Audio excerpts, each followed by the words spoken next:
Hi, it's Kara. Welcome to a special episode of Really Famous. This week, I'm running a conversation I had with Gavin MacLeod, who, of course, we loved as Murray on The Mary Tyler Moore Show and Captain Stubing on The Love Boat. He was just a really great, all-around wonderful guy. In real life, he died over the weekend. He was 90 years old. So I do have a little personal story about Gavin. Gavin and I met in 2014 when I was writing for the Today Show's website, and I was sent on a press trip given by Princess Cruises. So Princess was celebrating one of their ships, the Regal Princess, and to do it, they had a big party on board with a lot of TV stars from, I guess, the 70s and 80s. I mean, like, everybody was there. Christopher Knight from the Brady Bunch, Florence Henderson from the Brady Bunch, Lorenzo Lamas, Rich Little, Marion Ross, Joyce DeWitt, Doris Roberts, Dick Van Patten, even Charo was there. They had a big kickoff party where all these stars came on board, and they also had the entire cast of the Love Boat. And once the ship set sail, the entire cast stayed on board throughout the sailing, and we got to mingle with everybody. I sat down with each of the cast members. Gavin MacLeod, Ted Lange, who played Isaac Washington, Lauren Tweez, who played Julie McCoy, Bernie Capel, who played Doc, Jill Whelan, who played Vicky Stubing, and Fred Grandy, who played Gopher. So I was given 10 minutes, maybe even 5 minutes with each cast member so that I could write up my story for the Today Show. When I sat down with Gavin, we went a little longer than 5 or 10 minutes. In fact, Gabby McNamara, who was Princess's publicist and arranged everything, and now, side note, is a friend of mine, was sort of looking at us like, okay, wrap it up. There are other journalists who need a chance with Gavin too. But something happened with me and Gavin. We just kind of felt like family, and he says something about that towards the end. And we went on a little longer than we should have. But it was wonderful, and I loved it. And he was one of those people who I felt like I really wanted more time with. So a few years later, when I started Really Famous, I said to Gabby, the publicist, Gabby, I just have to sit down with Gavin for a longer period of time and have a great in-depth conversation with him. Please, let's set this up so he can be a guest on the show. She said, yes, absolutely. He loved you. Let's do it. But he had no plans to be in New York anytime soon. So we thought, okay, we'll just do it in LA the next time I'm there. I usually go a few times a year to interview people.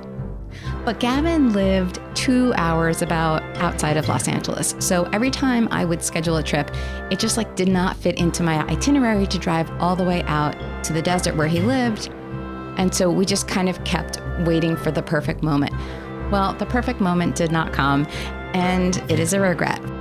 But I felt really lucky to have known him even for that tiny bit of time in that teeny tiny way. And I thought, maybe I should share my talk with him on the podcast. So that's what I'm doing. A few disclaimers. It was much shorter than my normal podcast talk because I was only given 5 to 10 minutes. You will also hear that I'm kind of rushing through a lot of it at the beginning because I knew that I was going to be tapped on the shoulder at any moment. And so I was trying to just kind of make sure that I moved it along, which I would not do now. You can see, I think, the evolution of my interviewing skills between what you hear today with Gavin and what you normally hear on the show. And another difference is the sound. This was not intended to be broadcast audio. It was just for my own use so that when I wrote up an article, I would be able to quote him properly.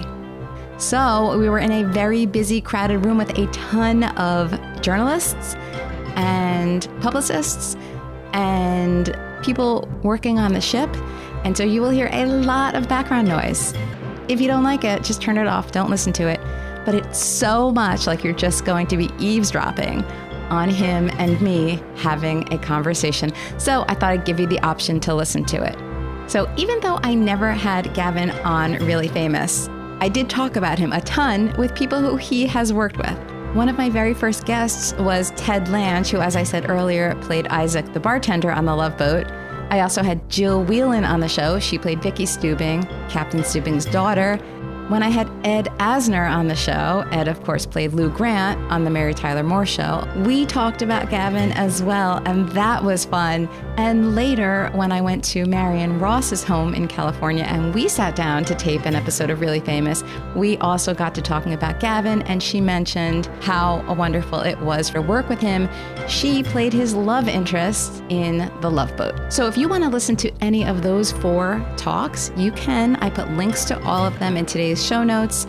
And now for this unconventional episode of Really Famous, here we are in 2014, Gavin MacLeod and me. A couple of questions. Go ahead. You are absolutely Captain Stubing, but you're also Murray. I know. So my daughter, I have 7 kids and 10 grandkids. And my one daughter, Julie, said, Dad, you'll always be Murray to me. Really? He said, that's the closest to you, really. Is it? That's what she thinks. Question. So, what do you think? Well, as an actor, I played all these, some of the things I played, you wouldn't even want to talk to me. I played drug pushers and things like that. And they show up on television. But, Murray's, for 7 years, I exemplified the brown bagger. The guy that never got promotions, never got money, did all the hard work and all that. And when I finally appeared as this guy in the uniform with dark glasses, the epitome of authority just changed. And a lot of the people started to go a little crazy. And then I thought about it and I said, well, it's wonderful God did it this way. Because if I played the captain first and then played Murray, they wouldn't have gone. I wouldn't have. This is like a lot of interviewers have said, it's like Murray got a promotion. And eventually this character, in the beginning, he was not who he became as the link. The show started to go on, and I said, he's got to be a likable guy. He can't be what they wrote in the pilot. Right. Yeah, and he can't be mean. He can't be that. They don't want to see that week after week in the bedrooms, in the hospitals, in the kitchens. They want to see a nice paternal father caring. And so we eventually changed it, and that became me. Okay. And that's what I'm really like. I have all my kids and my grandkids, and I love them. I'm involved with their lives and other people too, Yeah. And my book is doing very well. That's It's all about it, yeah. Now, where do you live? I live in California, and I live in an area called Rancho Mirage. Oh, my parents go out there every year. They're addicted That's where I to it. live. They love it. I'm doing a play this winter if they want to come and see it. They're usually there in October, I believe, but I will let them this is in December. Okay. So October was hot this year. I know. They said they had to stay indoors during those hours in the middle of the day. I know. All right, a couple other questions. Okay. So tell me about the costumes, the wardrobe, the socks, and the shorts of Captain Stubing. What about them? Did you appreciate being in those costumes? Were they okay? No big deal? I want to tell you, all I can tell you is this. I did an interview with a huge television show yesterday. And the first thing she said, she was a young, beautiful girl, she said, where are your shorts? I said, oh, they didn't want me to wear them. She said, but I want to see, I like your legs. Yeah, She says, you have soccer legs, they're strong. I said, and they're short? I said, well, they didn't want me to wear them for these interviews and all that. But I'll be in them tomorrow. You will? And I live in them. Okay. I live in them, and that's what I do in sunny California. Okay, my last question. What do you watch on TV now, if anything? I watch PBS. Okay. You watch Downton Abbey, or? I love Downton Abbey. Are you kidding? So much that I call my brother my lord and my lady. I said, this is Carson in the kitchen. And so we relate to each other like that. They even dressed the Oscars last year. They were going to come and watch them at our house because I don't go to it anymore. Yeah. And the buzzer rang, and I looked, and there's a red carpet in front of my front door before the gates, and they're standing there dressed like my lord and my lady. Crazy good. Crazy time. It was so much fun. That's good. That's one. But I like Tom Selleck's show. Oh, Blue Bloods? Yeah, I love New York City. And so that's shot in New York City. Yes. And the bad guy always loses. Yeah. And Tom Selleck should run for president. Okay, so tell me, if you could be a guest star yourself on any show currently, are you looking at Blue Bloods or something else? Boy, that's interesting. I would love to be with the Blue Bloods gang. Good to know. Oh, I would love to be with them. I mean, the grandfather, when he was singing, he did Sweeney Todd, you know. And then Tom, I love Tom, but the authority Tom has in this character, the height that he has. I'm telling you, I would vote for him for president. Okay, duly noted. One last question. Mary Tyler Moore, do you? I love her. Do you talk to her still ever or no? She's having a rough time. Is she? Okay. She has diabetes. It's been a terrible juvenile diabetes all this year. She was the head of the association. We did things together for her, and she's having a rough time. So we pray for her every day. Okay. You know, we're all getting older. I mean, I'm 83. I'll be 84 in 2 months. She's in her late. I'm 7 years older than Mary. Okay. Valerie is really recuperated from that terrible thing. Betty's still working every day, almost. You know, on that series. Ted died in '86, and Ed is still doing things now and then. Right. What do you think? And he did Up also, right? Oh, he was wonderful in that. He was wonderful in that. So what is it? What is the secret to, being 83 and being like you're 50? Loving what you're doing. Okay. I love people. That's why I'm a natural for this job. Obviously. I didn't mean to say Joan Collins, but they just told me that yesterday. I've never said anything like that on a princess ship in my life, and the president had to be there. Oh, that's maybe she's figuring it out. I don't know. She'll forgive you. Well, you're so good at it. It was such a pleasure. I'm hugging you this whole time. I don't care. I like you more than anybody. Oh, well, that's what I wanted to hear. Yeah. Can I get that on tape? Sure. I'll hang out with you anytime. All the time. It was such a pleasure. I'll see you around. You got a husband with you or something? I have a son with me. I have the only kid on the boat. At least at how old is he? He's 12. I brought him as my guest. Because he's Does he ever see our show? Yes, I started showing them the show. I have 3 kids, 14, 12, and 6. And I started showing the older ones the show last year, before this ever happened. So when the invitation came, I said, this is Griffin's show. This is Griffin's show. That's so nice of you. So I have him with me, and he loves the show. He'll watch it in his spare time. I have 7 kids and 10 grandchildren. My oldest grandson is getting his doctorate next year at Duke University. Good for him. He's a Greek studies. It's just brilliant and wonderful. They come all the way down to 3 years old, and she's the cutest of them all. And they're also because she's so like that, Oh yeah, well the cutie, the cutie just is who the cutie is. I don't want her to grow up. I don't want her. That's right. I'm quelling with her all the time. Good. No, Papa. She loves pink, and I buy her pink constantly. I don't see her a lot because I don't live in the same town. All my kids are scattered. Okay, well that's what happens when you are a traveler. I know. I wish I could change some of that stuff. I know. But you have to have your family gatherings or whatever. Well, we got for Christmas. So we have 2 families. I was married once to a rock cat. It was wonderful. We had 4 children. Yeah, you read my book. I was a. It's called "This Is Your Captain Speaking." Okay. When I went to, I'm going to have a signing. You'll be here. You'll go and sign. Yeah, they told me I'm going to do it. They got a book on the ship. So anyway, I go to New York after college, upstate Ithaca, New York, and I knew one guy in New York, and he worked at the music hall, and his uncle was an electrician, so he got him a job as electrician. He was making like $500 or $600 a week.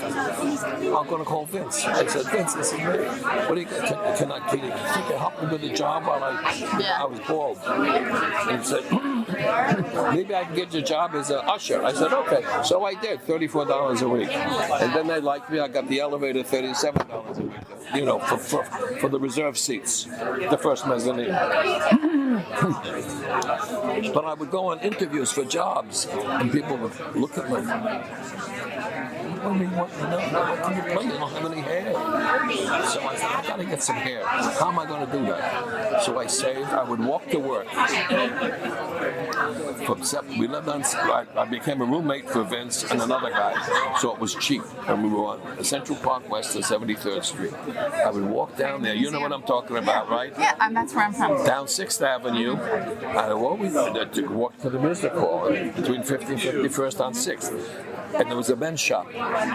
Every morning I walked past that men's shop, and they always had in the window a display of Fruit of the Loom underwear. It was 69 cents a pair. This is in the movie of my life, which they show on the ship. They have little Abner with underwear and stuff like that. I'm looking at that underwear, 69 cents a pair. Someday I'm going to get you And I said, now I go in, I buy a 6-pack just like that. And for me, that's making it. That's awesome. So I got enough money. I had $125. Vince loaned me some. I saved a couple of bucks. So I go, I have to get a hairpiece. So how can I start a career? So I finally got this place with a hairpiece. And a guy with bald head, he said, I said, hold on. He said, I'm in my early 20s. I'm like 21, 22. I'm 21. He said, what can I do for you, kid? I said, well, look, I don't have any hair. You sell hair. He said, let me, he walks around me. He said, well, between 500 and 600. I said, dollars? I only have 125. I'll come back when you get the rest. I said, oh, mister, I said, I'm looking at the music holder on the elevator now. And I said, what am I going to have this time? So I started going down the stairs. Then I hear, hey, kid, come back up here. So I go up there. I said, well, what? He says, follow me. So I followed him. We opened this curtain. There was a big wall, a mirror, and a bench and some stools, and there was a block with a hairpiece on it. He said, sit down. He was a bossy New Yorker. He said, sit down. I sat down. He takes his hair, puts it on my hair, on my head. He said, what do you think about that? I said, I was thrilled. I said, this is magnificent. And I said, it could look like a bird's nest. It wouldn't make any difference. I had hair on my head for the first time. He says, you can have that for $125. I said, I don't understand. You just told me about $500 or $600. The truth is, I feel sorry for you. And he said, a guy came in, got a new one, left this here. So I can give you a second-hand hairpiece. You can get it for $125. So I put it on my head, and he says, I was 10 feet off the ground. I couldn't wait to have the Rockettes see me. And so I said, can you tell me who this belonged to? He said, we're not allowed to. I said, well, did you ever hear Frankie Lane? The singer? You're too young. He was a big singer. No, are you kidding? I saw that 5 times. Okay. One of my favorite musicals of all time. Frankie Lane, I won't go that direction because it's so funny. Okay. Because he did a song called Mule Train. So the story goes, I was feeling great. Every place I went, they said, oh, what nice hair you have. Every time I heard Mule Train, it would go flip-flop, flip-flop. No, the truth is, it belonged to a guy. Maybe you know, you're too young to. There was radio at one time. I know about that. Andre Baruch and B. Wayne. B. Wayne was a band singer. Those two were married. He was like the voice of America, and he had a voice like this. And so it was his hair. I was telling this show, and we did the Love Boat once. I was telling this show on the story on the Tonight Show. Okay. 2 weeks later, we're doing a show with the hurricane, we're all wet and everything else, and the phone rings on the set, and the guy said, Gavin, somebody wants you. I said, can you find out who it is? I'm ringing wet. He said, you know a Baruch? That be Andre Baruch's hair I bought. I said, I'll be right there. I go over there. I said, hello. He said, hello, Gavin. I said, this is Andre Baruch. I said, oh, Mr. Baruch, what an honor for you to call me. He said, I'm in town now. B and I are in town visiting our son. He manages the 4 tenors. I said, oh, how wonderful. He said, I have one question. I said, yes, sir. He said, would you be interested in another hairpiece? Oh, can you believe that? That's the true story. Funny. That's a true story. He said, no, we're in Florida now. We have a radio program in Florida. And so before I even could get down there, he passed away. But she's in a home with one of my friends that's here who shoots a lot of stuff for Princess. His dad is in the home with B. Wayne, big band singer before your time. Okay, yeah. Had big bands and all that. Yeah. But there's something about you I love. Oh, well, thank you. There's something about you that I love, too. So I'm gonna I love a nice mother. You got a nice husband and everything. I have a wonderful husband. Oh, I married well, meaning right. I knew. I wasn't going to marry somebody who wasn't a good guy. That's good. Plus, he makes me laugh. And I have 3. I talked to a lady today. I called my wife. There's somebody in our company I didn't want to say. I said, Patty, his wife is so attentive. She's like a caregiver. And I ran into her this morning. She said, it's not so easy being married. I said, I know. But what saves it is the humor.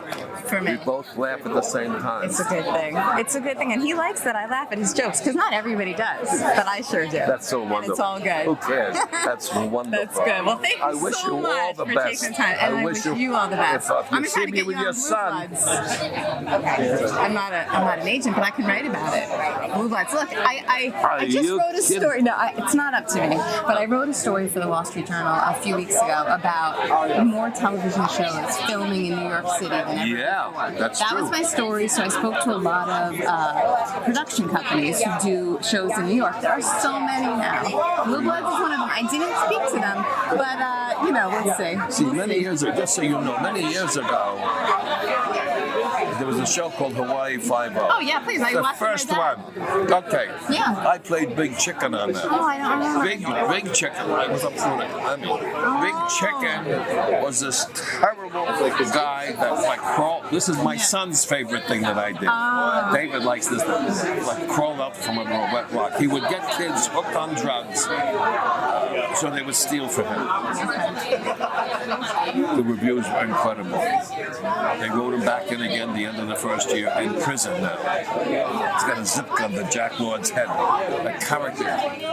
You need that. Crazy character. Yeah, you need that. Jack said, where do you get the nerve to play characters like this? I said, I don't know. You're I an just actor. play What it. do you mean? I just That's play it. what you It's do. challenging, you know? And so anyway, so I had the idea on Hawaii Five-0. They did this one through Ed Asner. They brought him back. He was the killer, so they brought him back in the new one. They should bring Big Chicken back. Oh my God! But what they should, no, I don't watch it. I really don't want to do much of that anymore. I make spiritual films, Okay. and it's a whole different thing. Yeah, you can't do that. But you can get But Blue Bloods. the way I see him now you're going to see him out of prison, and he's done the reverse. Now he's helping children. He teaches them, he helps them. So he's become a good guy. In prison, he read the Bible, changed them, and he becomes a good guy. That was my idea. And I was doing some radio shows. Some people called in, and they're older, they're not young like you.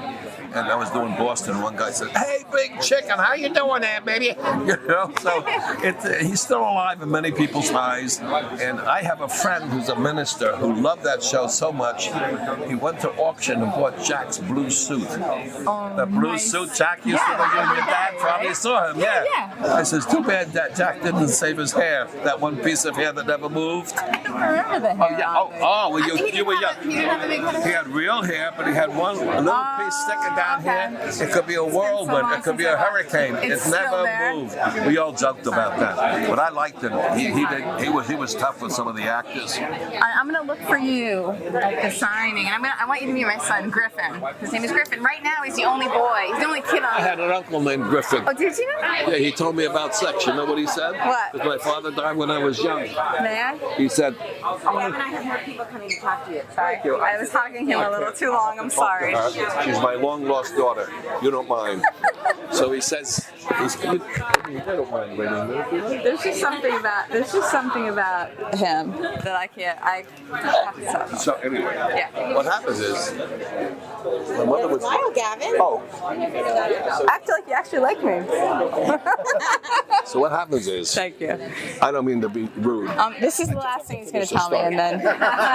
So it's my uncle, who's a guy that sings, you know, prison and singing. Fine. Back down. I want to go in the bedroom. He's a big guy. I was 13. He says, I want to talk to you. I said, okay. What is it, Uncle Frank? He said, he said, your mother wants me to tell you about the birds and the bees. I said, oh, come on. Okay, what I'm telling you is something I want you to remember for the rest of your life. It'll keep you out of trouble. I said, okay. I'm so embarrassed. He said, okay. He says, you know those girls in Ossining? There's a town called Ossining, I New know York. it. I'm right. I'm over You know there. those girls in Ossining? I said, yes, sir. He says, stay away from them. That was it? That was it. Uncle Griffin. And guess what happened? My brother married a girl from Ossining, and they got that's my lord and my lady. They got the best relationship you can imagine. Yes, the truth. Isn't that something? That is something. Are you going to see? Thank you. You're going to see Kara again because she's I sailing. want to see Griffin. He's going to meet Griffin. Thank you.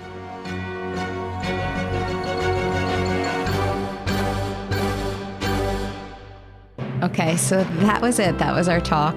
Later, as I said, I talked to Ted Lange and Jill Whelan, Ed Asner, and Marion Ross about Gavin. I wish that I had driven out to his home in California, and I will take that life lesson with me. I know Gavin loved his family, was super grateful for his full, rich life, and I'm grateful for having known him for a teeny tiny bit of time, a moment in time on the Love Boat. I'll be back next week with Tim Daly. Please stay tuned.